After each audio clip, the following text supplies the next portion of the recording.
ለሆነ ሰው ስም ሳነሳ አይጥ ይመጣል ያለችም ሴት ነበርች አይደል?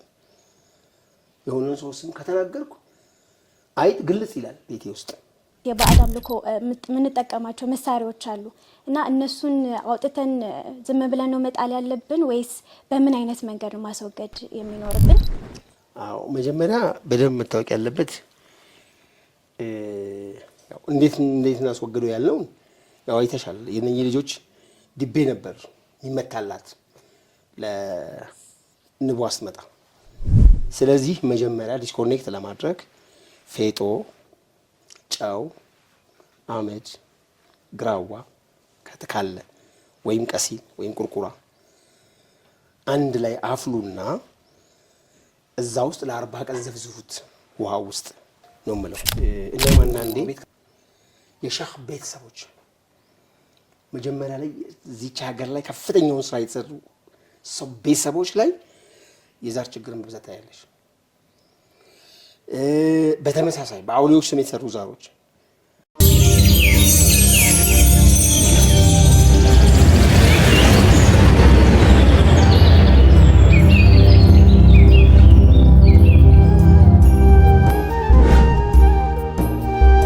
ሰላም አለይኩም ወራህመቱላሂ ወበረካቱ።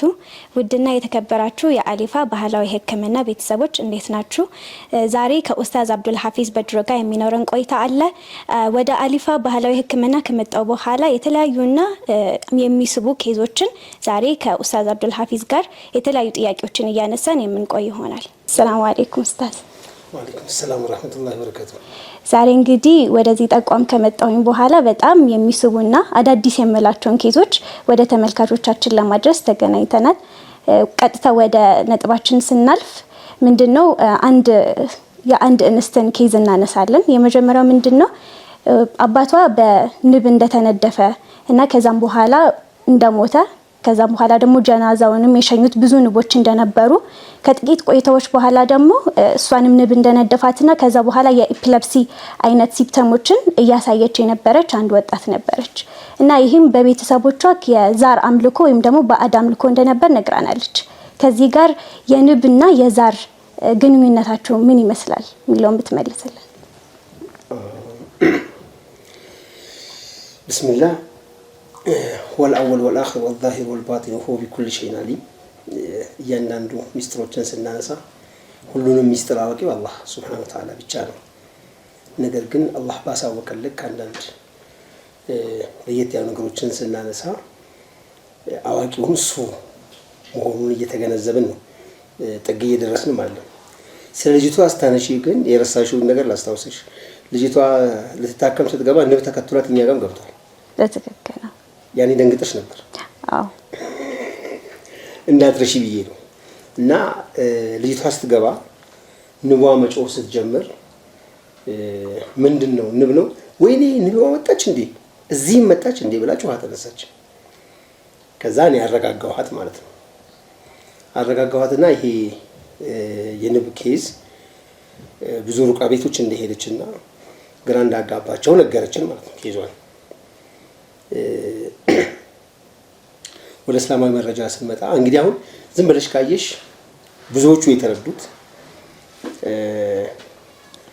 ሌሎቹ አዴ የሚባል በጉራጌ ማህበረሰብ ውስጥ ከሚመለኩ ዛሮች ውስጥ አዴ የምትባል ዛር እንደሚያመልኩ ነገረችን ልጅቷ። አዴ ማለት እናት እንደማለት ነው። አዶት ከሚል የጉራጌኛ ቃል የመጣ ይመስለኛል። እቺ ሌሎች ትግራይ ጋር ብትሄጂም አዴዎች የሚባሉ ከዚህ ከንብ ጋር ኮኔክሽን ያላቸው የዛር አይነቶች አሉ። ከዛሮቹ ውስጥ እንግዲህ እቺ በሴት ጅን ወይም አክቹአሊ እንግዲህ ከቁርአን ወይም ከሐዲስ መረጃ ማምጣት በጣም ይከብዳል። አንዳንድ ጉዳዮችን ባለቤቶቹ ጋር ሄደሽ ማጥናት ስላለብሽ ባለቤቶቹ የሚሉት እነዚህን ፎለን ኤንጀልስ ናቸው ይሏቸዋል። ሴት በሴት የሚገለጹ ማለት ነው። ወይም ሴት ጅኖች ናቸው ወይም ኪንግ ናቸው እንደነ አሽታር ምናምን ብለው የሚገለጹ ማለት ነው። ነገር ግን አሁን ንቧ ናት ጅኑ ወደ ንብ ተቀይሮ ነው እኛን የታየን። ጅኖች ናቸው የሸኙት ማለት ነው ወይስ ሌላ ነገር አለ? ስለዚህ ንብ የመጥፎ መንፈስ ተምሳሌት ትሆናለች ወይ የሚል ነው መጀመሪያ መነሳት ያለበት። እንዲያውም ያለት ሕክምናን ጨርሼ ስወጣ ላይ ፎቅ ላይ ስወጣ ብዙ ንቦች ቤታችንን ወረውት ነበር። ለሰዎች አልተናገርኩም። እንዲያውም ልጄን ነደፈው አንዱ ንብ። ልጁን የተነደፈው ልጅ እጄ ሳየው ግን የንቧ ሾህ አለ ልጁ ላይ። that means ጅን አይደለም ኖርማል ንብ ነው የነደፈው እንጂ ጅን አይደለም የነደፈው ልጄን ማለት ነው። የነዛን ግን ጅን ነው የነደፈው። ንቦች ማለት እንግዲህ በቁርአን ውስጥ በሱራ ለዛውም በስም ብቻ ሳይሆን ሱራ የሱራ ስያሜ ሆኖ ከመጡ 3 ኢንሴክቶች ውስጥ አንዷ ናት። ሱረቱል አንከቡት፣ ሱረቱል ነምል እና ሱረቱል ናህል አለ ቁርአን ላይ። እነኚህ ከኢንሴክቶቹ በስተጀርባ ኢንሴክቶቹ በጣም ሆሊ እንደሆኑ ነው የሚነግረን ከቁርአን ስንረዳ ማለት ነው። ስለዚህ ሆሊ ናቸው ካለን እነዚህ የፎርዝ ዲ አይደለም። አሁን ሰዎች በደንብ እንዲረዱ ነው ቪዲዮዎች ላይ ቀደም ብዬ ስለ ዲዎች ተናግሬያለሁ። አባታችን አደም ሲፈጠሩ እኛ ያለንበት የቦዲ አካል 3D ነው የሚባለው። እኛን ቦዲ ሰርተን የምንቀመጥበት ማለት ነው። ጅኖች የሚባሉት ከዚህ ጋር በፍሪኩዌንሲ የሚገናኙት ዴቪልስ የሚባሉት ማለት ነው። ሸረኞቹ ፎርዝ ዲ ላይ ነው ያሉት። ስፒሪት ናቸው። በአብዛኛው የሚመለኩ አምልኮን የሚፈልጉት እነሱ ናቸው። አላህ እኛ ወደዚህ ምድር ሲያመጣ ከዚህ ምድር ያባረራቸው ማለት ነው። እና አሙን ማለት ግብጽ ላይ የሚመለከው ጅን ነው። በጣም ኪንግ ነው። የነሱ የጅኖቹ ኪንጎች ማለት ነው። አሁን አንዳንድ ዛሮች የነዚህ አካል ናቸው።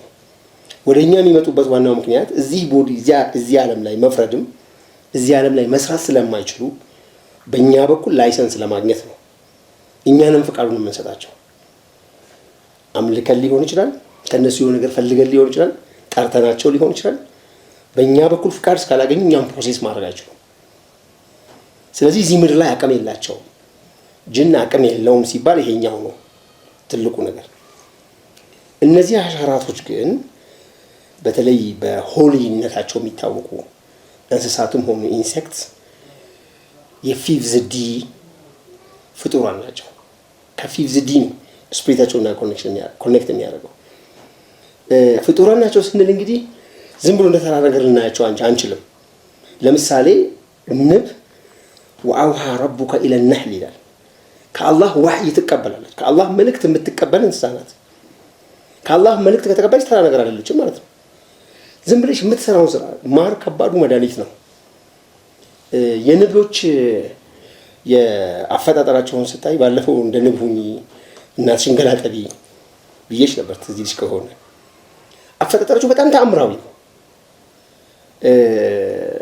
እንትናቸው ይሄ የማር እንጀራ ቤንድ የሚያደርገው ትልቅ ህንፃ ነው። ዝም ብለሽ ካየሽ ግን 66 ዲግሪ ቤንድ ያደረገ ህንፃ ነው። ትልቅ ህንፃ ነው።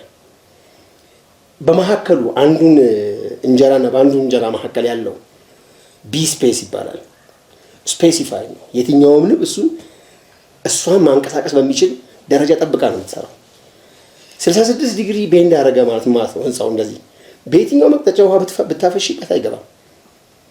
ስለዚህ እጅግ በጣም በኩዊን የምትመራ ትልቅ ፍጡር ናት። ስለዚህ እኛ ጋር ሲመጡ ከነሱ ጋር ኮኔክት አድርጎ እኛ ጋር የሚመጣው ፓወር ኤንጀሊክ ፓወር ነው። ፊዝ ዓለም የሆሊ ስፒሪት ዓለም ነው። መላይካ የምንበለው ወይም ሩሃንያ ዓለም ነው። ከሩሃችን ጋር ኮኔክት የሚያደርግ የሆሊ ስፒሪት ዓለም ነው። ከነሱ ጋር ኮኔክት ማድረግ የምንችለው በንጽህናችን ብቻ ነው። አሁን ግን ምንድነው የሚሰራው? ይሄ ፎርዝዲ ፊፍዝዲ ፎርዝዲን ተሻግሮ ነው እኛ ጋር ኮኔክት የሚያደርገው። መሀል ላይ የሆነ ትራክ ይሰራል ማለት ነው። ማጭበርበር ነው የሚሰራው። ጅኖቹ የሚሰሩት አቅም የላቸውም፣ ግን የማጭበርበር ትልቅ አቅም አላቸው። አንቺን ከአንቺ ጋር ያጣሉሻል ማለት ነው። አሁን እነኚህ ፋሚሊ ውስጥ የዚህ የንብ ኔትወርክ ወይ በቀሪና ከነሱ ጋር አለ ኦሪጂናል። ምክንያቱም እኛ ቀሪናዎቻችን አንድ ብቻ አይደሉም። ባይዘው እንደው አንዳንዴ በተወለድሽበት አካባቢ ላይ እንደው በጣም ፌቨራይት የሆነ ምግብ እንጀራ ኢትዮጵያ ነው። ለምሳሌ እንጀራ ኢትዮጵያ ነው። ከእንጀራ ከጤፍ ጋር ኮኔክት ያደረገ ከኛ ጋር ጤፉን ብቻ ሳይሆን እንጀራውንም ስፒሪት ነው የምንበላው። ኮኔክት ያደረገ የእንጀራ ቀሪና ከኛ ጋር አለ። ስለዚህ ፉል ኢትዮጵያዊ የሆነ ሰው አሜሪካ ቁጭ ብሎ የፈለገውን ያክል ምግብ ስትሰጪው የሚያደርገው እንጀራው ከሱ ጋር ሆኖ መርካት የሚፈልግ ስፒሪት ስላለ ማለት ነው። the same way እነኚህ ፋሚሊ ውስጥ ከንብ ጋር ኮኔክት ያደረገ ቀሪና አላቸው።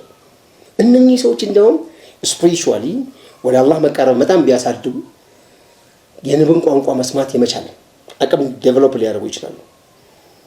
ንብን የማዘዝ አቅም ሊኖራቸው ይችላል።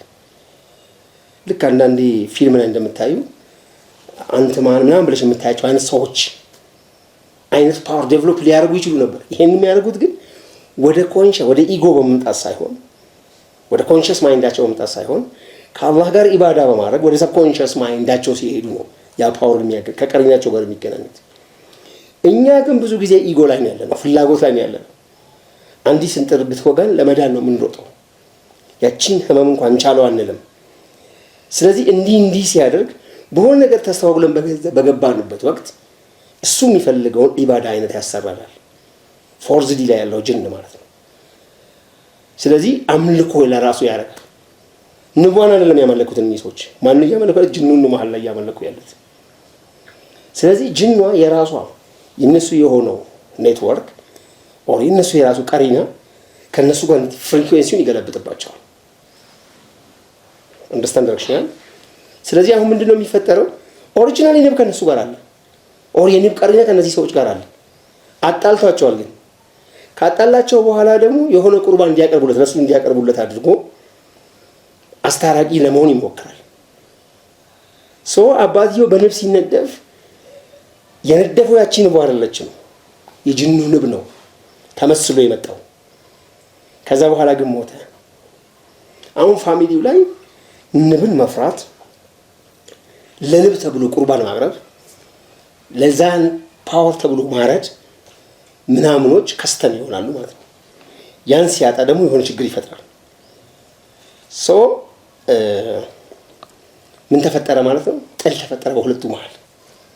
እዚሁ ላይ ላቋርጠህና ኡስታዝ፣ ወደ ሕክምና ተቋማችንም ስትመጣ ሁለት ንቦች ተከትለዋት እንደመጡ እንዲሁም ደግሞ ሩቃ ብዙ ጊዜ እንደምትቀራና ሩቃ የሚደረግበት ቤትም ስትሄድ ታክሲ ላይም ያለሽ መንገድ እንደምትስት እና እንደሚጠፋባት ወዴት እየሄደች እንደነበረ እና ሩቃንም ቀንሺ ቁርአኑን ብትቀር ይሻልሻል ብልሃት ነበርና ይሄንንስ እንዴት ታየዋለህ?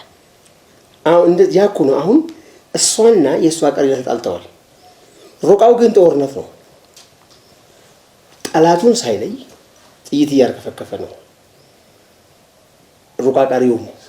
ለዚህ ነው ባይዞ ብዙ ጊዜ ሩቃ የሚቀሩ ሰዎችን ከአያተል ኩርሲ ሌላ ምረጡ። ጦርነት ነው የሚሆነው። ከጦርነት ይልቅ ከይዙን በትክክል እንረዳው ነው። አሁን ለነዚህ ልጆች ያልኳቸው ሙሉ ቁርአን እንኳን አይደለም ያልኳቸው፣ ሱረቱን ነህልና ሱረቱል ካፊሩን ነው ቀረ ያልከውና ለምን መረጥካቸው? የመረጥኩት ሱረቱን ነህል ንዋ የተገለጸችበት የንዋ ትክክለኛ እርቅን ለመፍጠር ነው። አሁን እነኚህ ሰዎች መሀል ላይ እየተጠቀመ ያለው ጠላት አለ። እነኚህን ሰዎች ከራሳቸው ጋር አጣልቷቸዋል። ስላጣላቸው እኔ ከኔ ቀሪና ጋር ጥል የለኝም፣ ኦር ከንዋ ጋር ጥል የለንም፣ እኛ ከአንቺ ጋር ጥል የለንም። መሀል ላይ ገባ ግን አለ። ይህንን ደግሞ እርቅ እንፍጠር የሚል ንያ ነው ቅሩ ያልኳቸው። እንደውም በጣም ተከራክራኛለች ልጅቷ። ይሄ ነገር እንዲህ አይደለም ወይ?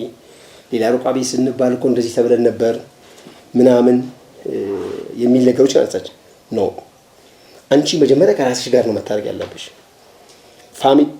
የፋሚሊው ውስጥ መጥፎ ስፒሪት ስለሆኑ ኦሪጂናሊ መጥፎ ስፒሪት እናንተ ማለት ስላለ ሳይሆን መሀላችሁ የገባ መጥፎ ስፒሪት ማባረር ነው። ያን ለማድረግ ደግሞ እኔ ከራሴ ጋር መታረቅ አለብኝ። መጀመሪያ ከኦሪጂናል ማንነቴ ጋር እኔ በማላቀው መንገድ ላይሰንስ በእኔ ላይ ፈቃድ አግኝቶ የገባውን አካል ለመለየት መጀመሪያ ከኦሪጂናል ማንነቴ ጋር መታረቅ አለብኝ። ገባሻል? ያንን ማስታረቂያውን ነው ሱረቱን ናህል እንቅሩ ያልኳቸው። ለዚህኛው መልእክቱ ግን መሀል ላይ ገብቶ ለሚያጭበረብረው ደግሞ መልእክቱ ምን ሆነ? ቁል ያ አዩሀል ካፊሩን ነው። ሱረቱል ካፊሩን ነው። ላ አዕቡዱ ማ ተዕቡዱን ነው። አንተ መሀል ገብተህ ለጊዜው ብታጭበረብረንም ብታጣላንም የፈለግከውን ብታመጣ አንተን አንገዛህም ነው መልእክቱ። አላህን ብቻ ነው የምንገዛው። የኛ እምነት ደግሞ አንተ አይሆንልህም እንደው ግርግሩ ይቅርብንና ከመሐላችን ውጣ ነው መልእክቱ። ለ5 ለ6 ዓመት ታመመ የነበረች ልጅ ናት። 2 ሳምንት ውስጥ ብለው የመጣው ይሄን በመቅራት ይሄን በማስተካከል therefore ሁሌ ጅን ነው ስለተባለ ሸይጣን ነው ስለተባለ ጦርነት አያስፈልግም። እዚህ የምናደርገው ጦርነት አንዱ ላይ ያረፈ ነው የኔ ኮንሰፕት ያለው። በዚህ መንገድ ተሻሽሎ አልহামዱሊላህ ውጤቱን ጥሩ ሆነ ማለት ነው። አው ሌላው ደግሞ በዚሁ ላይ ከእባብና ከአይጥ ጋር የተነሱ በጣም ብዙ ኬዞችም እንደመጡ አስታውሳለሁኝና ቤታቸው ላይ በጣም ተደጋጋሚ የሆነ እባብ እንዲሁም ሳሎን ወይም ደግሞ ጓዳቸው ላይ የተለያየ እባብ እንደሚመጣባቸውና ያንንም እባብ አውጥተው ከገደሉ በኋላ ከትንሽ ሳምንት በኋላ መልሶ እንደሚተካ ተመሳሳይ አይነት እባብ እንደሚመጣባቸውም እንትን ያነሱልን ሰዎች ነበሩ። ዛርን ከእባብ ጋር የሚያገናኘው ነገር ይኖራል? አሁን ይሄኛው ነው ልዩነቱ። ንቧ ጋር ሳወራ ንቧ ራሷ ንቧ ማር መሰጠት አላህ በልዩ ህክማ የፈጠራት በቁርአን ውስጥ የገለጻት ንብ የኛ ጠላት አይደለችም። ጠላቱ ሌላ ጣልቃ ይገባ ነው። እሱን አውጡት ነበር። እባብ ጋር ስንመጣ ግን ኮንሰፕቱ ይለያል። ምክንያቱም እባብ ጅንም ይሁን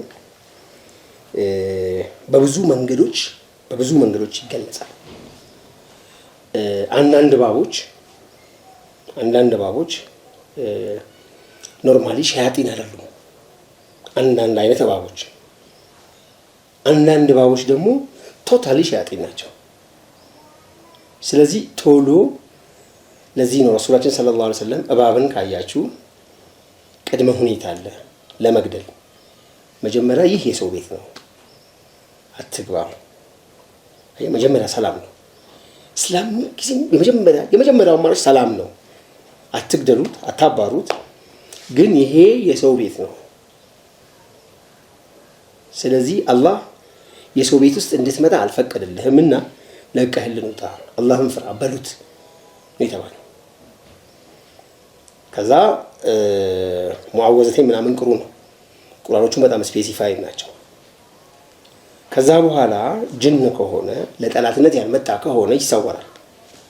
ባይዞ ሲሄድ ላታዩ ይችላልሽ። አንዳንዴ ሲወጣ ታይዋለሽ።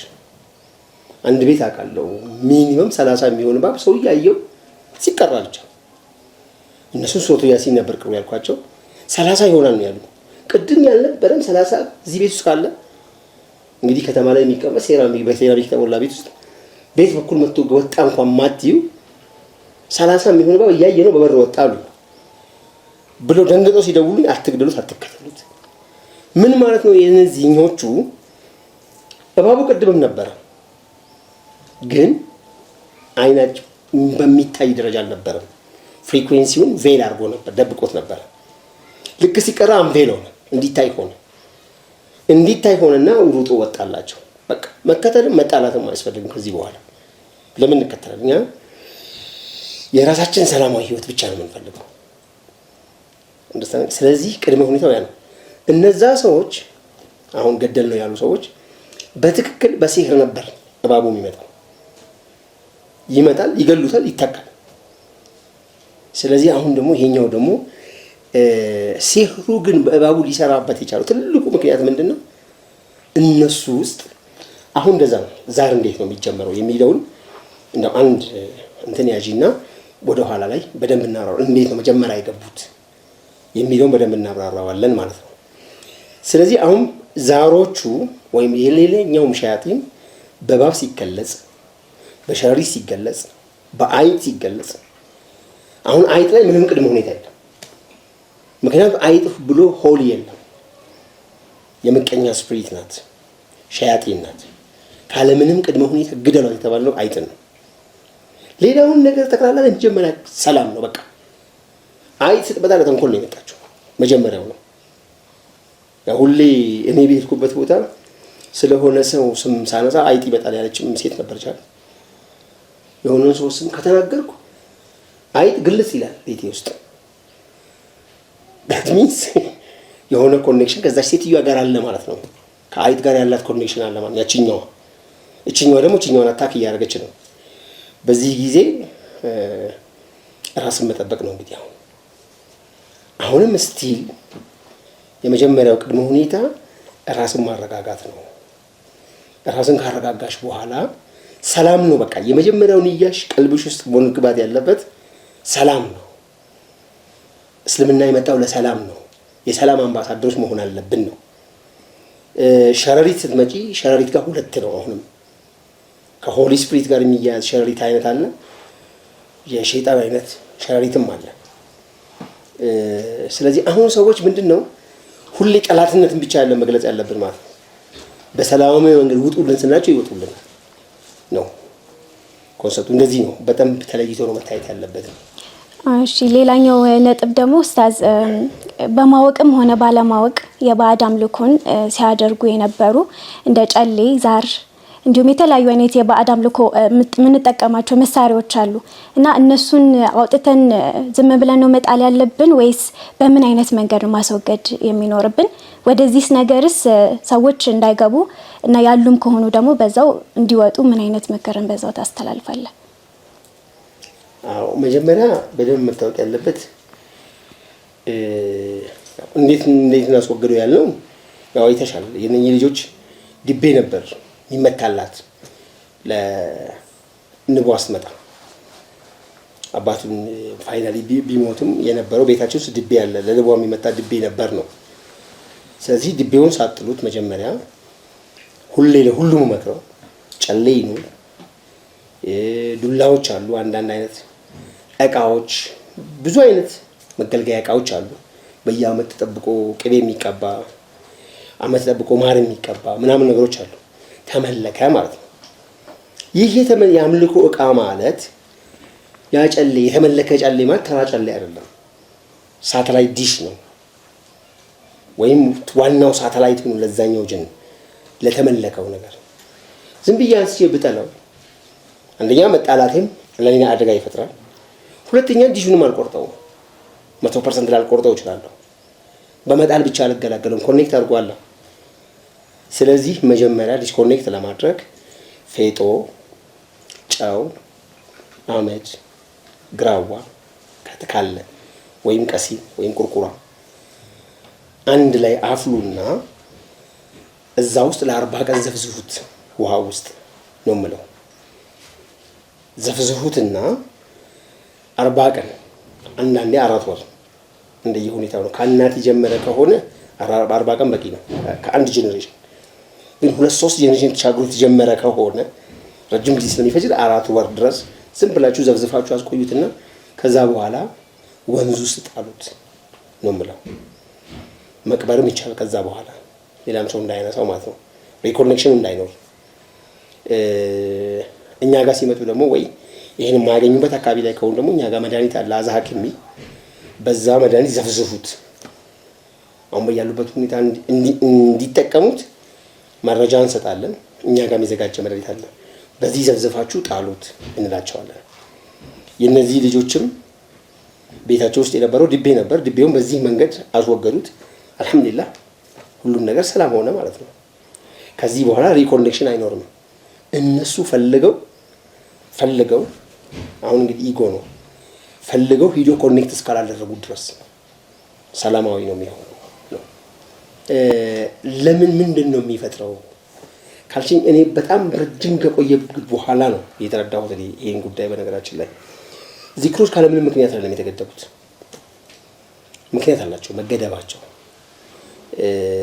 ድሮ ሸህ ጋር ሂደሽ ይሄን ያህል ዚክር አድርገህ ተብሎ ነው የሚሰጥሽ። ካለምንም ቅድመ ሁኔታ ቢበዛ ቢያንስ ኢስቲግፋር ነው።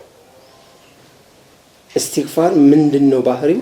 መተናነስ ነው፣ ይቅርታ መጠየቅ ነው። ሰውየው ሐሰን በስሪ ናቸው። ሐሰን በስሪ አንዱ ልጅ አጥቶ መጣና ጠየቃቸው። ልጅ የለኝም፣ ልጅ እንዳገኝ ምን ላድርግ ሲል ኢስቲግፋር አብዛት። ዝናብ ጠፋ ከሀገራችን፣ እንደው ዝናብ ለማግኘት ምን እናድርግ ሲባል ኢስቲግፋር አድርግ አሉት። ሀብት አጣሁ ገንዘብ አጣሁ ላለው ኢስቲግፋር አድርግ አሉት። ከዛ ሰዎች እዛ ነበሩ። እንዴ ኬዙ እኮ ይለያያል፣ ለሁሉም ኢስቲግፋር አድርግ ነው ያሉት። እርሶ እንዴት እንደዚህ ሊሆን ቻለ አሏቸው። እኔ እኮ አለው አላህ ነው ያለው። ይሄን ያለው አላህ ነው። وقلت استغفروا ربكم انه كان غفارا يرسل السماء عليكم مدرارا ويمددكم باموال وبنين ويجعل لكم جنات ويجعل لكم انهارا استغفار አብዙ استغفار ስታበዙ የሰማይ በሮች ይከፈቱላችኋል። አላህ በልጆችና በሀብትም ያጠናክራችኋል። ቁርአን ነው ቀጥታ የመጣ እንትን ነው። የእስትግፋር ባህሪ አንድ ሰው ከዚክሮች ውስጥ በነገራችን ላይ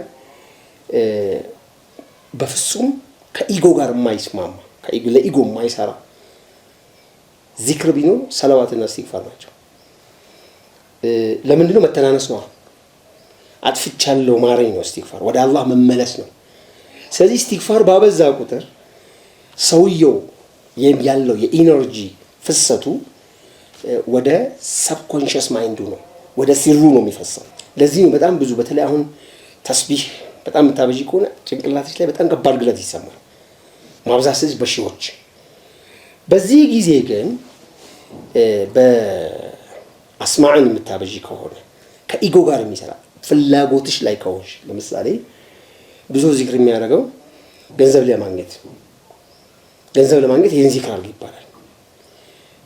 ሚስት ለማግኘት ጥሩ ሚስት ለማግኘት ይሄን ዚክር አድርግ ይባላል። ይሄ በተለይ ከአስማዕ ጋር የተያዙት የራሴን ፍላጎት ለማስፈጸም ዚክር ሳደርግ የዚህ የኢነርጂ ፍሰት ወደ ኮንሺየስ ማይንድ ነው፣ ኢጎ ላይ ነው የሚሰራው። ያ ነገር አይሆንም አይደለም፣ ይሆናል። ገብቶሻል? ግን ኢጎ ፍላጎቴን ነው ያስፈጸምኩት ያለው፣ ወደ አላህ መቃረብ አይደለም፣ ንያይ ነው። ለኢጎም ሆኖ ግን ሲሰራ ለኢጎን የማያጠናክር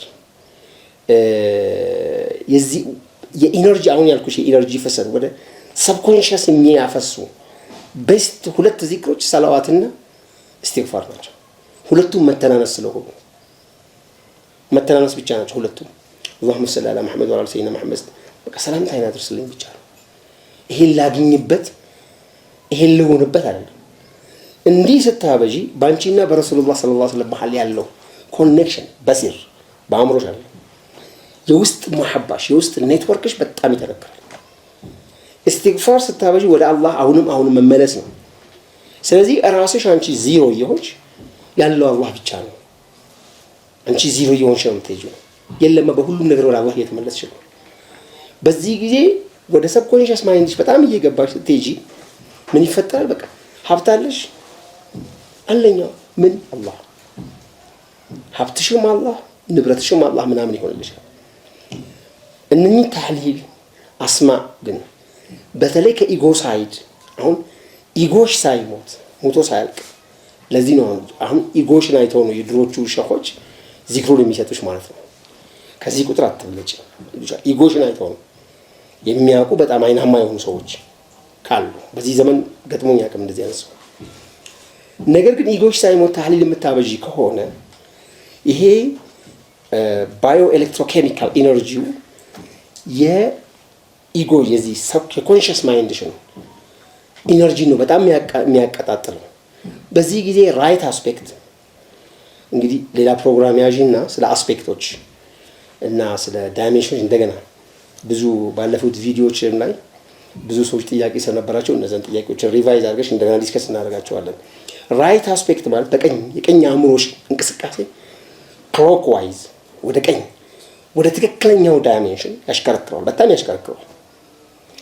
በዚህ ሲሽከረከር ወደ ሪል ዓለም ልትገቢ ነው። አንቺ ያለሽው ግን ኢጎ ላይ ነው። በዚህ ጊዜ ውስጥሽ ላይ ኢጎሽ ይንጨረጨራል ማለት ነው። ሁለቱ ናቸው ምንም ካለምንም ቅድመ ሁኔታ መሆን የሚችሉት። ስለዚህ ነው ገድበው ያለው። ከዚህ ከሜታፊዚክሱ ወጣ ብሎ ግን በጣም ከዚክር ጋር በተያያዘ ሁኔታ ዚክር እንድንገድብ የሚያደርገን ሌላኛው ቀሪናዎቻችን ናቸው። እኔ ሰለምኩ ከኔ እስልምና በተቃራኒ የሆነ ቀሪና ሊኖረኝ ይችላል። ለምሳሌ ካፊር ቀሪና። ያው ቀሪና ሲባል ትንሽ ለማብራራት ያክል ከኛ ጋር የሚኖሩ መናፍስት ማለት ነው። አጠቃላይ መላእክት፣ ጅን ከኛ ጋር አላህ አብረን እንድንኖር የፈቀደ። እኔ ስወለድ ስሜ አብዱል ሐፊዝ ሲሆን ከጅኑ ዓለምም የሆነ ቀሪና ይመደብብኛል። በተመሳሳይ ከመላእክት ዓለምም ቀሪና አለኝ ከዚህ ጋር የሚመጥን። ከዛ ውጭ ግን ከተግባሬ ከስራ የማገኘው ቀሪና አለ። ጓደኛ እንደማለት ነው። ቀሪና ማለት መንፈስ ነው፣ ግን ጅን ነው ወይ መላእክትም ሊሆን ይችላል። ሰላት የሚያበዛ ሰው የሰላት ቀሪና አለው። አልሰግድ ብሎ የሚተው ከሆነ ቁጭ ብሎ የሚጎተጉተው ለምን አትሰግድም የሚለው። ቁርአን የሚቀራ ሰው የቁርአን ቀሪና አለው። ለምን አትቀራም የሚለው ቀሪና አለው ማለት ነው። ሲጋራ የሚያጨስ ሰው የሲጋራ ቀሪና አለው። እንደውም ልብ ብለሽ ከሆነ ሲጋራ የሚያጨስ ሰው የሚበላውን እንኳን ቢያጣ ሲጋራ ያጣ። የሆነ ሰው ወይ በስጦታ ያገኛል፣ በሆነ መንገድ ብቻ ግን ያጨሳል። ለምንድን ነው? ያ ቀሪናው ነው ስቦ የሚያመጣለት። ብዙ ጊዜ ከሱስ ጋር የተያዘ ችግር ላይ ያለው ሰዎች ለሱሳቸው የሚሆነውን ነገር አያጡ። ምክንያቱም ሱሳቸው ከቀሪናቸው ጋር ስለሚያያዝ ማለት ነው። አሁን እንግዲህ እኔ ሰልም ያለው ያልሰለሙ ቀሪናዎችም አሉ። ከውልደቴ ከአካባቢ ከእድገቴ የማገኛቸው የሚያኗኑሩኝ ቀሪናዎች አሉ። ያ ያልሰለመ ከሆነ እኔ ላኢላሃ ኢላላህ ሳበዛበት የላኢላሃ ኢላላህ ጥይት ማን ላይ ነው የሚያርፈው? እሱ ላይ ነው የሚያርፈው። ስለዚህ እሱ ደግሞ እኔ አታክ ማድረጉ አይቀርም። አሁን እኔው ከራሴ ጋር እጣላለሁ ማለት ነው። ጦር ሜዳው ራሴ ሁኜ የራሴ ጦርነት ከፍታለሁ ማለት ነው። ስለዚህ ነው ምክንያታዊ ነው ማለት ነው። አሁን ሰላት ሰግደሽ ስታበቂ ሱብሃንአላህ 33 አልሐምዱሊላህ 33 አላሁ አክበር 33 አትዘይም አትጨምሪም። ከዚህ ምክንያታዊ ነው በ33 መገደብ ነው። ሰላትም ስትሰግጂ እዛ ውስጥ ያሉ ዚክር ኢባዳዎች ምክንያታዊ ናቸው። የምናውቀውን እናውቃለን፣ የማናውቀውን አናውቅም። ረሱላችን በቀጥታ ያዘዙን እንቀበላለን። ሌሎቹ ነገሮች ግን ጦርነት ከፋች ስለሆኑ በአዋቂ ሰው ቢታዘዝ ይባላል። በዚህ ዘመን ላይ አላየሁም። አሁን ዚክሮችን ይሄን ያህል አድርግ፣ ላንተ ይሄን ያህል ከቁርአን አትለፍ የሚባሉ ነገሮች የለም። ስለዚህ ሩቃዎችም ይሄ በተለይ ቢዝነስ አድርጎ ቁርአን መቅራት ሲሆን መርጠሽ ሲሆን በጣም ብዙ አደጋዎች አሉት። እሱን ሌላ ፕሮግራም እናደርገዋለን። ነገር ግን የቀራሽበት ንያ አያተል ኩርሲ እኮ እንዴት ነው? ቁርአን ውሃም ነው፣ ቁርአን እሳትም ነው። ቁርአን ፓወር ነው፣ ቁርአን ማቀዝቀዣም ነው። ስለዚህ ለይተሽ መቅራት አለብሽ። ዋናው ግን ስራውን የሚሰራው በምንድን ነው? በንያሽ ላይ ተመርኩዞ ነው። ብዙ ጊዜ ሩቃ ስንቀራ ሲህር ለማስለቀቅ ጦርነት ነው፣ ሐሲድን ለማባረር እኔ ከጠየቅሽኝ ትልቁ መድኃኒቱ እኔ ሐሲድ አለመሆን ነው። እኔ ውስጥ ኮኔክሽን ባይኖረው ሐሲድ እና አይጎዳኝም።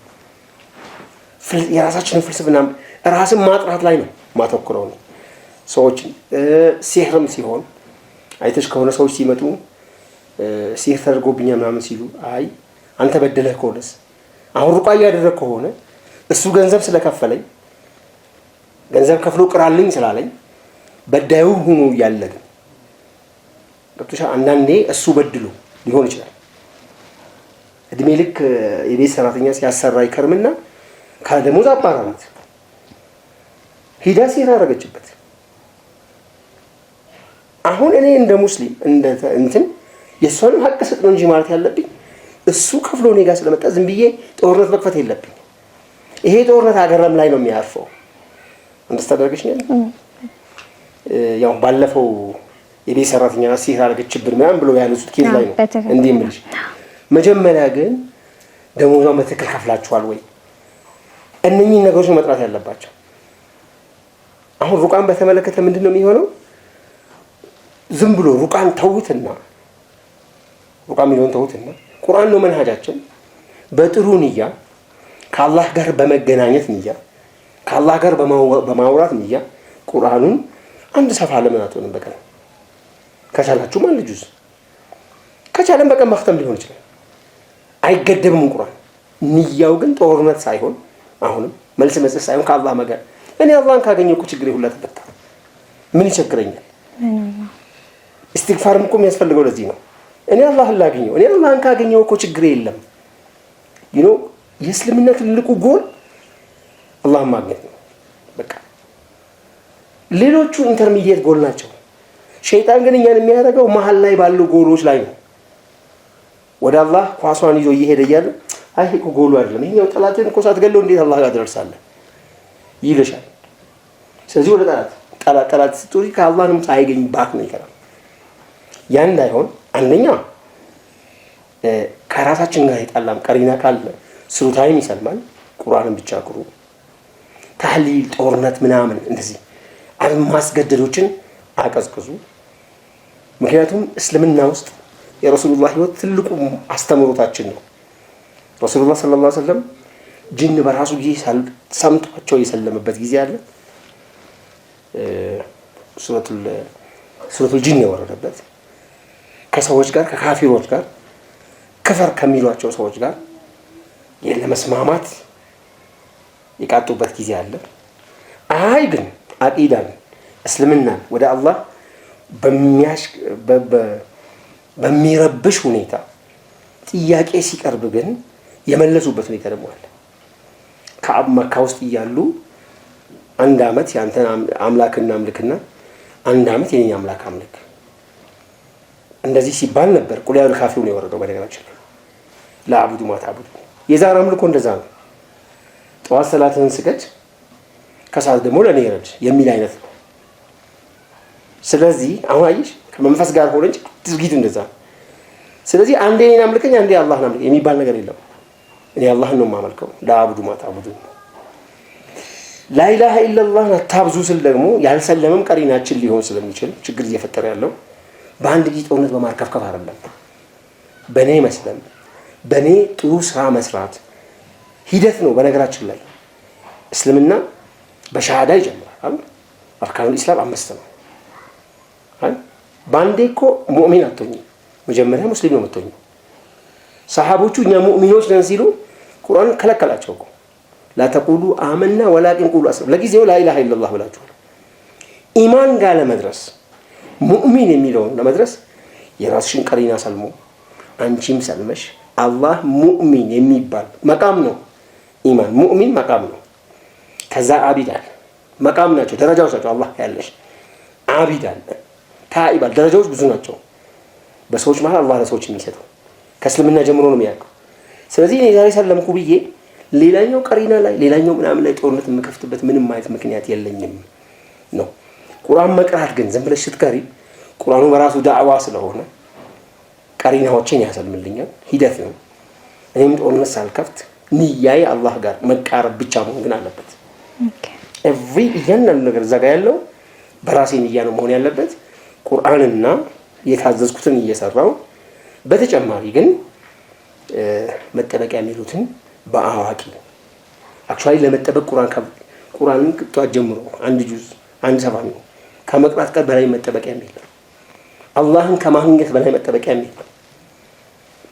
የኔ ኦብጀክቲቭ መጠበቅ ሳይሆን አላህን ማግኘት ሲሆን ጥበቃውም አለ ከልከላውም አለ ማለት ነው። ለዚህ ነው በዛ መንገድ የምመክረው ማለት ነው። መልካም እንግዲህ ኡስታዝ ይሄ ለብዙዎች የተለየ ምልከታን የሚሰጥ ሆኖ ነው ያገኘሁት። ሌላኛው ዛር ከየት ነው የመጣው? በጣም ብዙ ሰዎችም ይጠይቃሉና ለማያውቁት ጥሩ መረጃ እንዲኖር ዛር ምንድነው? ከየትስ መጣ?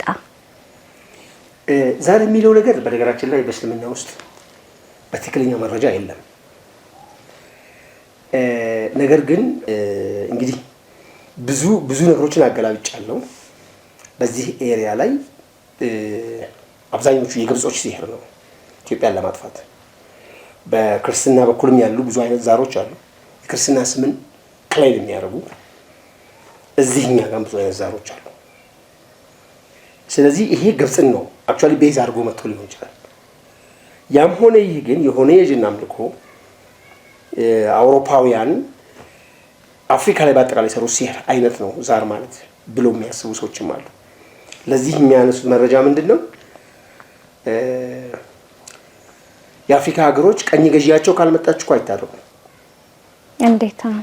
ለምሳሌ ሊቢያ ተበጥብጣለች አይደል? ፈረንሳይና ጣሊያን ካልመጡ በስተቀር ሊቢያ ትታረቅም ይባላል። ቀኝ ገዢዎቹ እነሱ ስለነበሩ። ለምን ብለሽ ስትጠይቂ አይ ምናምን አሳሰብ ነው ማለት አይደለም። መጀመሪያ የተዘረጋብን ኔትወርክ አለ።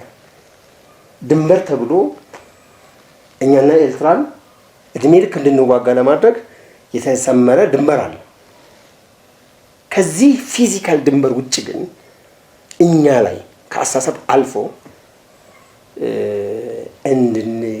እንድንቀመጥ እንዳንሰራ በትክክል ኢባዳችን እንዳናደርግ የሚያደርግ ሲህር ተደርጎብናል። ያ ሲህር እየገባ ነው የሚያጮኸው። አብዶዬ ይባላል የወሎ ሰው ጠቅላላ አብዱልቃድር ጄላኒ ማለት ነው አብዶዬ የሚሉት። ሮብ ቀን ቡና ካልተፈላለኝ ምናምን ካላለ እርሻ አይታረስ ሌላ አይነት ሰዎች ከተውታል። ስለዚህ የእናቱ ዛር ይባላል። ከእናት ከአባት የእናት ዕቃ የት ይሄድ ይባላል። መጀመሪያ ለመግባት ግን ያ ፋሚሊ ውስጥ ለመግባት ምንድን ነው የተደረገው? ወይም ሰዎቹ የሀብት ፍላጎት ኑሮባቸው ቀደም ያለ ባለዛር ጋር ሂደው ሀብት ለማግኘት እንዲናደርግ ሲሉ ይሄን ቀን እንዲያደርጋቸው አምልኩ ተብለዋል። ወይም ሰንበዲ ታሞ የታመመውን ሰው ለማሳከም በወቅቱ ሆስፒታል የለም፣ ባለዛር ጋር ሲሄድ እንዲህ አድርጉለት ተብሏል። በዛም ወይ ደግሞ ጨሌ ግዙና ጨሌውን በሙዳ ያርጉና ቅቤ እየቀባችሁ ቤት ውስጥ አስቀምጡ ተብለዋል። ጄኔሬሽን ቱ ጄኔሬሽን ብትቆጥሪ ግን ብዙ አይሄድም። ስለዚህ ሁሉም ሰው ላይ ነው ዛር ስንል እንዳጠቃላይ ከሆነ የተደረገው ሁሉንም ቤተሰብ ነው የሚያጠቃው ወይስ የተለያየ ወይም መርጦ ነው የሚያገኛቸው? ለምሳሌ ፈቂህ አህመድ ትልቅ ወልይ ናቸው በኢትዮጵያ። ቅድም አብዱልቃድር ጂላኒ እንዳልኩሽ አርጎባ አካባቢ ብትሄጂ አብዛኛውን ሰው እያመሰ ያለው የፈቂህ ሀሽም ዛር ነው። አብዛኞቹ ክለብ የሚያደርጉ ሰዎች የእሳቸው ዘር ናቸው። ፈቂህ ሀሽም መጥተው እንዲህ አርጉ ፈቂህ ሀሽም በመጥተው የኔ ሞሊድ ኮንሰፕቱን ራሱ ዲስቶርት አድርገውታል። ሞሊድ በራሱ በእነዚህ አይነት ሁኔታዎች በጣም ዲስቶርት ሆነዋል። ምን ማለት ነው? መውሊድ የሚለውን ቃል ስታነሺ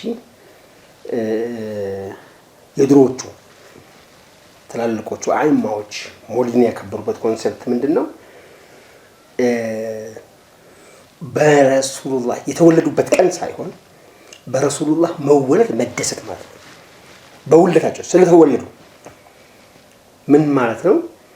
ለምሳሌ ከሁሉም ክስተት በላይ የሚያስደሰኝ የእሳቸው መወለድ ነው ብሎ ማሰብ ማለት ነው። ኤግዛምፕል ሰርግሻል የሰርግን ከመጨፈር ይልቅ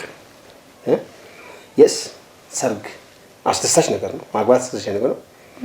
ግን ከሰርጌ በላይ የሚያስደሰኝ ሌላ ጉዳይ አለ። ያም የእሳቸው መወለድ ነው። ስለዚህ ስለ እሳቸው መወለድ የመውሊድ ኪታብ ይቀራል። ለሰርግሽ ቀን ነው እለት አይደለም። ሰርግሽ አንድ ቀን የሆኑ ኦኬዥኖች ሲሆኑ የጉዳይ አስደሳች ነው። በዚህ በላይ ግን የሚያስደስተን ጉዳይ አለ። ያም የእሳቸው መወለድ ነው። ምክንያቱም ሙስሊም የሆነው በእሳቸው ነው፣ ሰውም የሆነው በእሳቸው እኮ ነው። ስለዚህ የደስታችንን ጥግ የእሳቸው መወለድ ማድረግ ነው ድሮ መውሊድ የተከበረበት ኮንሴፕት ማለት ነው። ወደ ሌሎቹ ታች ስትመጪ ደግሞ መውሊዱ የደስታ ቀንም ሆኖ ዳዕዋ ማድረጊያም ነበር። አሁን ስለ ዛሩ መነሻችን ዛር ስለሆነ የፈቂህ ሀሺምን መውሊድ አላከበርክም አላወጣህም ብሎ አስጮኸኝ። ንብረት ጠፋ፣ ንብረታችሁ እንዲጠፋ ልጆቻችሁ ትምህርት እንዲሰሩ የመውሊድ አውጡ አለ። ማንም አይባል ቀንም ጥያቄ ፈቂህ ሀሺምም አይደሉም ማንም አይደለም፣ ሸይጣን። ያ ነው ዛር። አንደኛ ይሄው በክፍለ በዘመኑ አብዱልቃድር ጂላኒን ያክል የግሪክ ፍልስፍናንም በምናምን የመጣውን ጅኖች ፋይት ያደረገ ሰው ያለ አይመስልም። ስፒሪቹዋሊ፣ በመንፈሳዊ፣ በፊዚካሊ፣ በእውቀትም በሁሉም ነገር ማለት ነው። ስለዚህ የዛር አምልኮ የተጀመረው አንደኛ መነሻው ሲህር ሆኖ ነገር ግን ፎርዝ ዲ ላይ ያሉ ጅንዶችን አላህ ከምድር ያባረራቸው ወደኛ እንዲመጡ እኛን ኮሎናይዝ እንዲያደርጉ የተሰራ ሲህር ነው። ስለዚህ ሰዎች ወደ ዛር አምልኮ ሲገቡ ተገደው ነው የሚገቡት ወይስ በፍላጎት ነው እየገቡ ያሉት? ሁለት መነሻ አለው። አንድ ተገደው ማለት ምንድነው? ታመሙ፣ ሲታመሙ መዳን ይፈልጋሉ። እንደ ሙስሊም መታመም አንዳንዴ በረካ ነው። አሁን አሳሰብ ችግር ነው። መጀመሪያ መዳን አለብኝ፣ የትም ፍጪው ዱቄት ነው አምጪው የለም መዳን ካለብኝ አላህ በሚያድነኝ መንገድ ነው ምንድነው ገባሽ ግን ታመመና የሆነ ሰንበዲ ታሞ አልድን ሲል የሆነ አዋቂ የሚባል ሰው ተጠየቀ እሱን ሲጠየቅ እንዲህ አድርጉ ምንድነው የሚያደርገው እሱ ይሄን ሲያደርግ ምን ያደረገ ነው በዛ ፋሚሊ ውስጥ ፍቃድ እየጠየቀ ነው ያ ጅን እኛ ጋር እንዳይገኝ አላህ አባሮታል በእኛና በእነሱ መሃል ገርዶ አስቀምጧል ግን በሆነ መንገድ አንቺን አታክ አረገና እዚህ ፋሚሊ ውስጥ ለመገኘት ፍቃድ ሊያገኝ ነው ታመሻና አንቺ እንድትድኝ ይፈልጋል ስለዚህ ቀላል እኮ ነው አንድ ዶሮ ረዱና ምናምን ይባላል ስለዚህ ፍቃድ ሰጡት እንዲገኝ እዚህ ተመለከ ከዚህ ፍቃድ በኋላ መገደድ ነው የሚሆነው የገባሽ መገደድ ነው የሚሆነው ሁለተኞቹ ሀብት ይፈልጋሉ ሀብት የትኛውም ድርጊትሽ ሀብት ፍለጋ ከሆነ እስልምና ላይ ተቀባይነት የለውም ሰላትሽ ሀብት ለመፈለግ ነው የለበት ከአላህ ጋር መገናኘት ነው መገናኘት ንያሽ በጣም መሰረት አለው ነገር ግን ሰንበዲ ጋር ይኬድና ሀብት ለማግኘት እዛ ሂደን መውሊድ አወጣን ሊሉ ይችላሉ እዛ ሂደን ሰደቃ ነው ያደረግን ሊባል ይችላል እዛ ሂደን ምናምን ያደረግነው ሊባል ይችላል ምንም ሊሆን ይችላል ንያው ግን ሀብት ነው ሀብቱን ለመስጠት ያኛው ሰንበዲ ጋር ያለው ዛር ጅን ነው ዛጋ ያለው የሆነ ነገር አድርጊ ይልሻል አንዳንዶቹ ከፍ አድርገው ቀለበትም ይዞ ሊመጡ ይችላሉ ቤት ውስጥ የሚቀመጥ ዕቃ ሀብቱን የሚሰበስብ ነው ያን ዕቃ ተከትሎ ዘንዶ መጥቶ ቤታቸው ውስጥ ሊቀመጥ ይችላል ዘንዶ ምንድነው መላእክት ነው የኛ ጠባቂ ነው በረካ ነው ብሎ ያስቡታል አሁን ዘንዶ ማምለክ መጣ ማለት ነው ገባ ስለዚህ አሁን መጀመሪያው ፍላጎት ነው ፍላጎቱ ምንድነው የሆነ ነገር ማግኘት ስልጣን ማግኘት ምናምን ፍላጎት ከዚህ ጋር በተያያዘ ጉዳይ ከዛ ሰውዬ ጋር የሆነ ነገር ማምጣት ከዚህ በኋላ ልጆች ጋር ሲመጣ ግን ከአባት ወይም ከእናት በኩል ፍቃድ አግኝቶ ስለመጣ ስልጣን አለው በልጆቹ ላይ ልጆቹ ይገደዳሉ አባታቸውን ይሄን አታድርግ ሲሉ ዛሩ ልጆቹን ይጣላል ልጆቹን በሽታ ላይ ይጥላል ኦኬ እንደውም እዚህ ላይ አንድ እናት ባለፈው ከነገረችን ታሪክ ጋር በየወሩ እርግዝና ከተፈጠረ በኋላ ከ8 ወር ላይ ወይም ደግሞ ሁሌ 8ኛው ወር ላይ ያ ልጅ ይወርድባታል ቀጣይም እንደዚህ በአመቱ ካረገዘች በኋላ 8ኛው ወር ላይ ይሞትባታል እንደዚህ በተከታታይ 3 ጊዜ ከወረደባት በኋላ ሰዎች ይጠቁሟትና ወደ ዛር አምልኮ የሚካሄድበት ቦታ ሄዳ ጨሌ እንደሰጧትና ይሄንን ሁሉ ጊዜ አመት ጠብቃ እንድታደርግ እንደውም ወደ ሰኔ አካባቢ እያደረገች በተወለዱ ቁጥር ደግሞ ልጆቹ ሸክላም ሙዳይም እየተደገመ ቅቤ እንደሚቀባ ነግራናለች ያን ከዛ በኋላ ግን ልጆቹ በስነ ስርዓት ተወልደዋል ከዛሩ አምልኮ በኋላ ልጆቹ በስነ ስርዓት ተወልደዋል ያን ሲቃወሙ ልጆቹን አታክ የሚያደርግበት መንገድ አለ ከእስልምና ወይ ከእምነት ከወጡ በኋላ አታክ ያደርጋቸዋል እነሱን በምን አይነት መንገድ ነው ወደ ልጆቹ የሚሄደው አታክ ያደርጋቸው ባይዙ ዚክኛው ሊያዝሽና ሁለተኛው ጀነሬሽን የተወለዱ ልጆች በሰላም አድገዋል ገጠር ነበረ ከተማ ገብተዋል አሁን ሰርድ ጀነሬሽን ነው በሽታ የተፈጠረበት ዩኒቨርሲቲ የገባው ያብዳል አንዱ ምናምን ጋር ይወድቃል ምናምን ተፈጠረ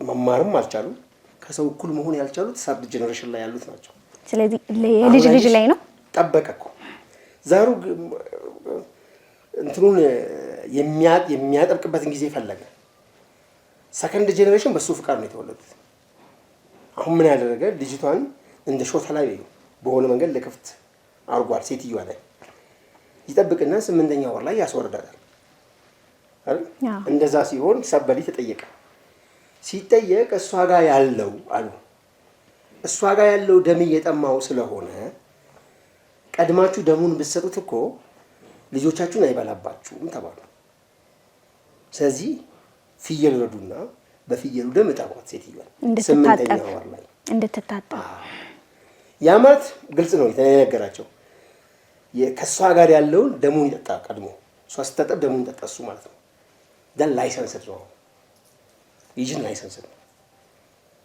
ከዛ በኋላ ግን ልጆች ተወለዱ 5 ወር 6 ልጆች ናቸው የተወለዱት ሁሉም አድገዋል ሁሉም ጥሩ ስራ ላይ ደርሰዋል አይደል መጡ ከተማ ገብተዋል ነግደው ቦታ ይዘዋል ከስር እነሱ ወለዱ አሁን የወለዳቸው ልጆች ላይ ነው ችግር የተፈጠረው አንዷ የሆነ ቦታ ላይ አበደች አንዷ ምናምን ሆነች አሁን ነው እንግዲህ ምን ተፈጠረ ቤታችን ላይ የሚለውን ሲጠይቁ ገባሽ? ልጆቹ ወደ ሲጠይቁ እንደዛ ተደርጎ ነበር የተወለዳችሁት። ስለዚህ ያን አምልኮ ቀጥሉ እንዲባሉ ነው አሁን ስራውን እየሰራ ያለው። ካልቀጠላችሁ ጤነኛ አትሆኑም ነው። ኦኬ ገባሽ? ከዛ ሶስተኛ ነገር የተቀመጠው ነገር ምንድነው? በእያንዳንዱ ልጅ ሲወለድ በሱ በእያንዳንዱ ልጅ ስም አንዳንድ ሙዳይ ነው መሰለኝ። አንዳንድ ሙዳይ ያ በዛ ቅቤ ይደረግና ትቀባለች። በዛ ሰኔ ተጠብቆ እናትየው እሷ ስትሄድ ነው ያው ችግር የሚፈጠረው። ያንን ድርጊት የሚቀበል ሌላ ሰው መኖር አለበት። አሁን ሴራውን እያስቀጠለ ነው እሱ። ሰጪው እኮ አላህ ነው። ልጅ የሚሰጠው የሚከለክለው አላህ ነው። ግን ያው ይሄኛውን እኮ ይሄ ቴክኒክ ነው። እንለፈው ልጅ ባላገኝ። በነገራችን ላይ ሙስሊም ስንሆን ሐቂቃ እኔ ሁሌ የምለው ነገር እስልምና ውስጥ የነቢዮችን ዱዓ ብንጠይቅ የነቢዮችን ዱዓ ብንፈልፈል ብንጠይቅ ይህን ስጠኝ የሚል አንድ ቃል አናገኝም ኤክሰፕት ነቢዩላህ ሱለይማን ጋር ረቢ አዕጢኒ ሙልከን ላ የንበጊ ሊአሐድን ሚን በዕዲ ስልጣኑን ስጠኝ ብሎ የጠየቁ እሳቸው ናቸው። እሳቸው ላይ ራሱ ደግሞ የሚነሳ ብዙ ነገር አለ። በእሳቸው ስም ነው የነቢዩላህ ሱለይማን ጅን ያስተዳድሩበት ተብሎ የሲህር ኪታብ የተጻፈው። ብቸኛው ነብይ ነው በስማቸው የሲህር ኪታብ የተጻፈባቸው። ችግሩ እሳቸው መጠየቃቸው ነው። እንደው ትንሽ በእኔ አቅም ነብይን መውቀስ በጣም ተገቢ ባይሆንም መማሪያ ነውና ይሄን አድርግልን። ፍላጎት ዓለም ላይ መግባት የለም። ረበና አቲና የቁርአን ዱዓዎች ነው። ረበና አቲና ፊ ዱንያ ሐሰነተን ለኔ ጥሩ የሆነውን ነገር የሚያውቀው አላህ ብቻ ነው። በጣም ዱዓ ተደርጎ አድርጓል ብሎ የሚነገረው ነብዩላህ ዘከርያ ናቸው። በስተርጅና ዱዓ አድርገዋል። ግን ቁርአን በደንብ ልጅ ስጠኛል አሉ። መርየም ነበረች።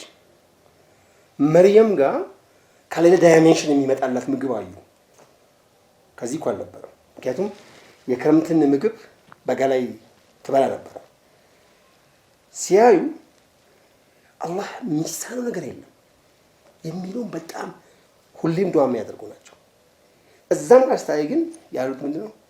ረቢ ኢኒ ወህነ አልዐዝሙ ሚኒ ወሽተዐለ الرأس شيبا ወለን አኩን ቢዱዓኢከ ረቢ ሸቂያ። ከዛስ ወኢኒ ኺፍቱ الموالي ሚን ወራኢ ወራሽ አጣለሁ ብዬ በጣም ሰግቻለሁ፣ አርጅቻለሁ፣ አጥንቶቼ ዝለዋል፣ ጸጉሬም ገርጥቷል። ግን ከኔ በኋላ ወራሽ አጣለሁ የሚወርሰኝ ንቡዋን ከኔ በኋላ ይሄ ነብይን ሪሳላን የሚያስቀጥል ሰው አጣለሁ የሚል ስጋት ውስጥ ገብቻለሁ። እንደው አጥኒ ሚለቱን ከወልያ ነው ካንተ ዘንድ የሆነ አጋር ስጠኝ ነው። ልጅ አይደለም።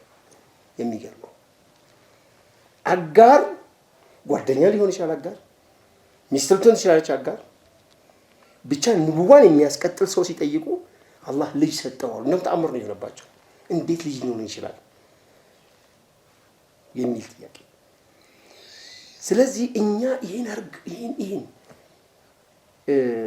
አላህን ማግኘት ሲሆን በምድር ላይ ያለው የኛ ትልቁ ተግባር አላህን ማግኘት መሆን ሲገባው እኛ ግን ኢንተርሚዲየት ጎሉን ነው የሚያሳየን።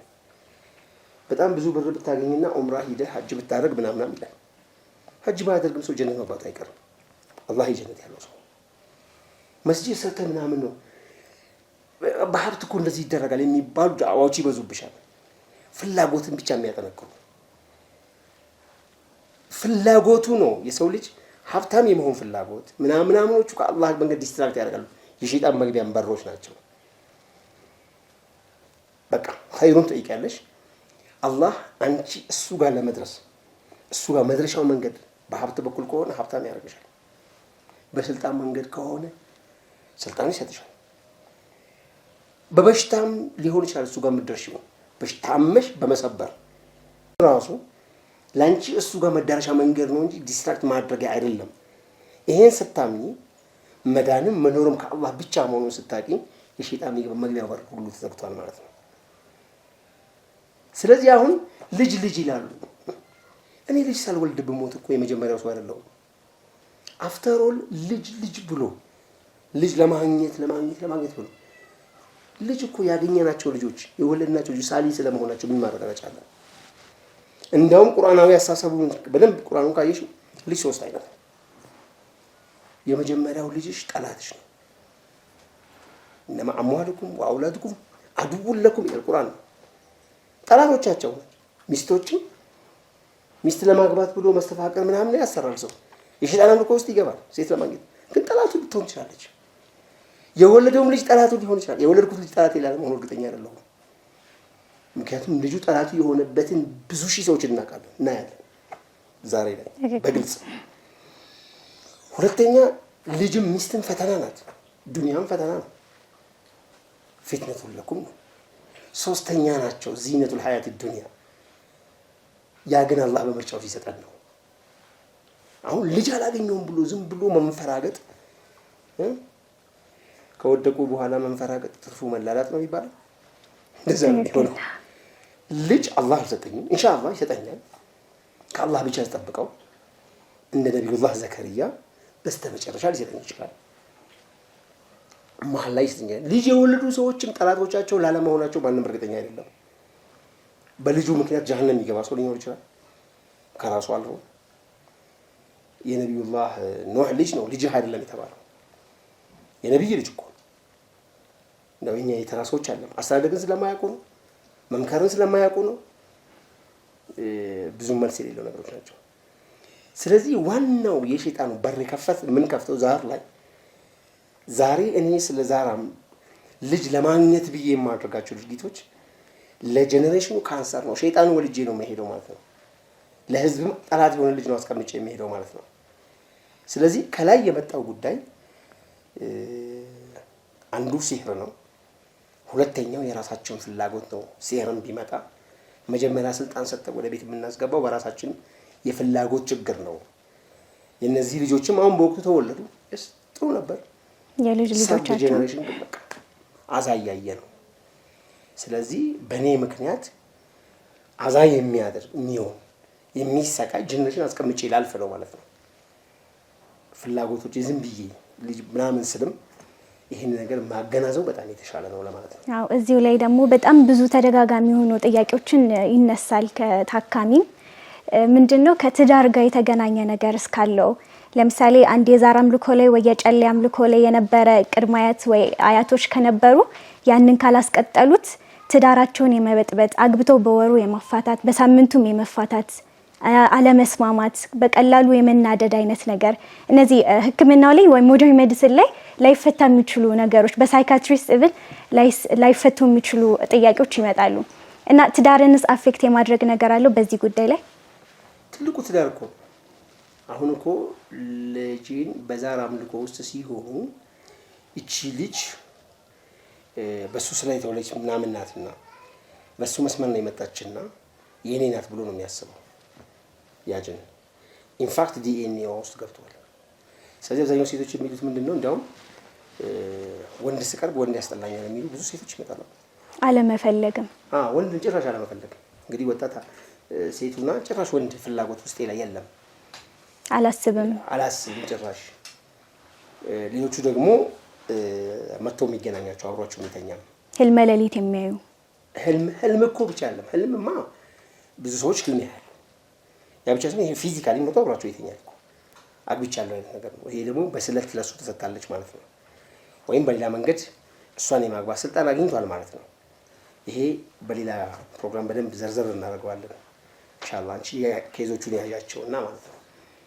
ነገር ግን በደንብ መታሰብ ያለበት አሁን እኛ ጋር አዲስ ጀማሪዎችም በተለያየ ፍላጎት ምክንያት ወደዚህ ለጀነሬሽን ለልጅ ካንሰር ሊሆን የሚችል ነገር ልናስቀምጥ እንደምንችል ማወቅ ወደማይሆን አምልኮ ስንሄድ ማለት ነው። ከላይ የመጣ ግን እንዴት ነው መንፈታው? በፍጹም እሱን በማምለክ ወደ እሱ መስመር በመሄድ አኺራው ይቅር ጀነት የለም አኺራ ጥያቄ የለም የሚለው እንተውና በዱንያ እንኳን ብናስበው መፍትሄ ያለው ብዬ አላስብም። እሱን በማምለክ ምክንያቱም ነከስታውን የምትመጣ ነው። ሸይጣን ነው። የቱ ጋር ወጥመድ አስቀምጦልሽ ወዴት እየነዳሽ እንደሆነ አታውቂም። ስለዚህ እሱን በማምለክ የዛሬ ልጅ ባገኝ ነገ ሌላ አዛ ነው። ልጁ የኔ ጠላት ሊሆን ይችላል። እሱን በማምለክ ሀብት ባገኝ ሀብትም እንግዲህ ሀብቱ ጠላቱ የሆነ ብዙ ሰው እናውቃለን። ሜዳው እንደዛ ነው። ለዱንያም ለአኺራም የማያረጋጋ ህይወት ውስጥ ይገባል። ስለዚህ እነኚህ ነገሮች በደንብ አብሰልስሎ እኛ በዱንያ የምንፈልገው የመጣንበት ግቡ አላህና አላህ ማግኘት ብቻ ነው በሚለው ላይ ማትኮር በጣም ጥሩ የተሻለ አሳሰብ ነው ማለት ነው። ስለዚህ ያው የመጨረሻው ምንድነው ለመነጋገር ለሌሎችም ለተመልካቾችም መፍትሄውን ወደ መፍትሄውን እንምጣና ሳያውቁም ሆነ አውቀው የባዕድ አምልኮን ሲከተሉ የነበሩ አሁንም ያለ ይመስለኛል የጨሌ አምልኮ ዛርም የሚባለው እንደዚሁ ከዚህ አስተሳሰብና አምልኮ ለመውጣት እንዲሁም ደግሞ ተያያዥ ችግሮች እንዳይመጡ ለልጆቻቸውም ለልጅ ልጆቻቸውም መጥፎ የሆኑ አላስፈላጊ የሆኑ ህይወትን ከመዝራታቸው በፊት ከእንደዚህ መቆጠብ ያለባቸው ሰዎች ካሉ እንዲሁም ደግሞ ወደ ትክክለኛ ወደ እምነት መንገድ በየትኛውም እምነት ትክክለኛውን መንገዳችንን እንድንይዝ ምን አይነት ምክር ታስተላልፋለህ?